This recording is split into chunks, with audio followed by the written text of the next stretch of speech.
2021 మీద నాని 2 సినిమాలతో దాడి చేశాడు. ఓటీటీ థియేటర్స్ లో హిట్ మెట్టెక్కాడు.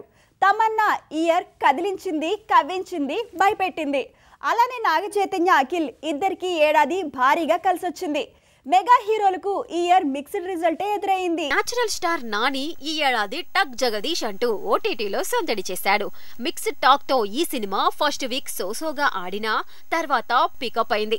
ఇక గోపీచంద్ తో కలిసి తమన్నా చేసిన సిటీ మార్ థియేటర్స్ లో రీసౌండ్ చేసింది. తీన్ మార్ తో కవ్వించిన తమన్నా వెంటనే నితిన్ తో కలిసి మాస్ట్రో అంటూ భయపెట్టింది. అంధాధున్ రీమేక్ తో తెలుగులో విలనిజాన్ని రుచి చూపించింది. అక్కినేని ఫ్యామిలీకి ఈ ఏడాది బాగా కలిసొచ్చింది. లవ్ స్టోరీ అంటూ నాగ చైతన్య ఈ ఏడాది హిట్ సొంతం చేసుకున్నాడు. శేఖర్ కమ్ముల మేకింగ్ లో సాయి పల్లవితో కలిసి కాసుల వర్షం కురిపించాడు. అఖిల్ కెరీర్ లోనే 2021 బెస్ట్ ఇయర్ అనాలి. తను ఎన్ని ప్రయోగాలు చేసినా కలిసి రాలేదు. కానీ ఈ ఏడాది పూజా హెగ్డేతో కలిసి చేసిన ప్రయోగం మోస్ట్ ఎలిజిబుల్ బ్యాచులర్ వర్కౌట్ అయింది.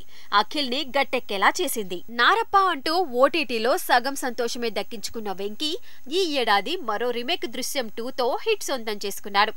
ఓటీటీలో హల్చల్ చేశాడు. మరోసారి మీనాతో కలిసి హిట్ కొట్టేశాడు.